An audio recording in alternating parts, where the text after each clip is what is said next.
All right, mic working? All right, perfect. You guys hear me? Well, my name is Jamie Longwell. Just like Mark, many years experience in the business. I got 28 years in the car business, so it's been and seen and done pretty much everything that everybody out here has done. I heard yesterday quite a few times, the storm is coming. The storm is coming. I think it's here. I think we might be in one of the most vicious trade cycles we've seen in a long time, right?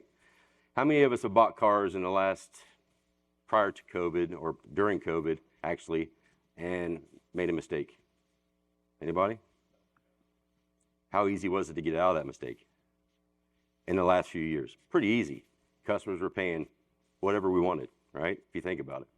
So right now, we're probably in a situation where we got to take a little deeper dive, take a little deeper look into what we're doing so we can make some smarter decisions.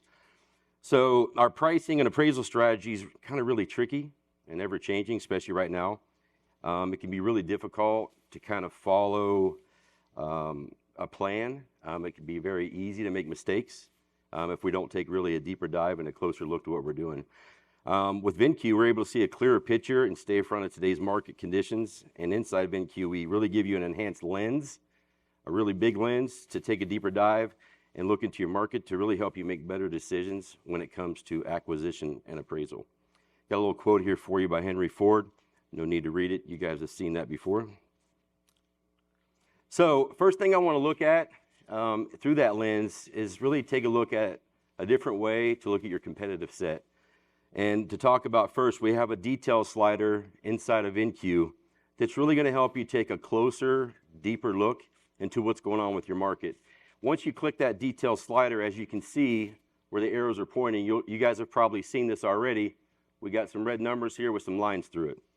It's letting us know recent price changes in the market. Maybe we got a car that we think that we're going to do really well with. Maybe we got a pricing strategy that we look at a car every 10 days before we make a price change, things of that nature. Inside of here, it's going to let us see if the market's changed recently, if made some recent price changes in the market, some dealers around us that are making some recent price changes. Maybe the market's dropped on a car. That might influence some of our decisions when we're buying that car, right? If we see that the current market's dropped quite a bit, I might want to take that in consideration when I'm buying my car. It really enhances your lens to makes you see recent price changes. Why is that important? See pricing pressure. Does my strategy match the market when these changes happen? And really having this data is going to help us better understand the price sensitivity and really what's changed, right? The next thing I want to look at inside of here to take that deeper look with that lens is our sales slider. How many of you seen this? Have anybody clicked on this yet? No.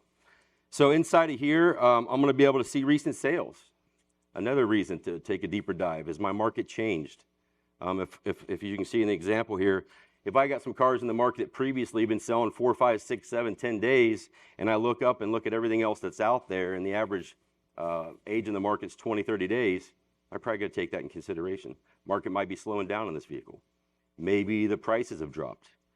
Maybe the market's changed by $2 or $3 grand in that car, $1,500 in that car, $500 in that car. I got to take that in consideration, right? Have any of you used this yet? Anybody else taking a different look? Have any ideas on ways you've used this so far? It shows the age. It's the first one that's got the 4-year on it. 4 days. How long does it sit in there, and how do I know when it's sold? I mean, is that 30 days old? Is that 10 days? So what it's basically showing you is the age of when that car sold. 4 days. Good question. Good question. So it's going to show you, we're showing you the history as far back as 60 days, correct, Chris? Yeah. So again, that's just the age of when that car was sold out of the market. So if I'm looking at something, and maybe you can help me with this, Chris. I mean, it's right at 4 days, I believe. Yeah, that's going to be since we saw it online, right? Yeah. So wrong. That since we saw it online. It could conceivably be a little older, depending on how long it took the dealer to get. So one of the things that would help identify trends for cars would be if there was a listing date on there, like when you first identified it. Because I don't know if that car sold a week ago in 4 days or it sold 60 days ago in 4 days, right? Because there's a different trend happening. Well, it's going to show you recent. So it's sold within 4 days, but maybe it fell off 2 days ago, maybe 1 day ago. It's going to be pretty recent, pretty close. Yeah, I do too, 100%. So one thing you can do in the sales tab, we'll actually have the date that it went online and the date that it came offline. So you can see how recent that sale was in the sales tab. On the show there. Okay. That's a good one to highlight. At the top of above that, where you've got your RMV screen. In the backlog. Yeah. I know Tony knows where the backlog is. So again, why is this important? We can see changes in market pricing. We can see changes in days to sell. So very important. See who's been selling the cars around us, right? And really having this data is going to help us understand how vehicles like this have been traveling, what's changed, so we can make a better decision when it comes to our pricing and acquisition strategy. Next thing I want to talk about, which I think is very important, and it's something that we're probably doing, but I don't know how often we're doing it. I think now we got to look at this thing daily, is how are we monitoring our strategy when it comes to appraisal? Inside of VINCUE, we show you appraisal summary. How I would use this is I would use this daily to have a save-a-deal meeting. Using the summary to manager look to book, really see if you're missing any trades. You see if they got a manager, a salesperson that's trading for the most cars. Maybe see who needs some help, who needs more training in the store. We might have a salesperson struggling, a manager struggling. Overall, it helps you going to measure your appraisal process, see really how everybody's working with the tool. And then if you look here, and it's tough for me to see right now, but if you're looking up here, you can see how many cars we appraised. We got 387 customer appraisals. We've taken in, looks like 16%. We lost 45 of them to our competition. We can click into there, take a little deeper dive, see who we're losing these vehicles to. Again, see who maybe needs some more training in the store, who needs some help. Next, VDP views and CRM leads inside of VINCUE. How can we use this? Well, after your initial pricing strategy is in place, it allows us to see how your strategy is working, right? It allows you to see your VDP activity, not just since the initial price online or your initial online presence, but also see the activity you had since your last price change. Also bringing in lead activity, so we can see if the VDPs are bringing us leads. Has anybody been in here? You guys got this set up at your store yet? So you can see your VDPs, see your leads. If you haven't, I would get with your performance manager, make sure we get that pulled in for you so you can see that, make decisions. Am I correct, though, that there's no hyperlink to that lead? Correct. To then put you back to the CRM? Correct. Is that would be? Well, in the leads tab, In yeah. the leads tab. Yeah. The leads tab is there. So that way everybody else can hear it. The leads tab is Make there, some water. but that won't bring you the full set of names of the people that are ring, correct? There actually is a list of the names, and then if you click on that name, depending on the CRM you have, it should take you back into your CRM. So just make, you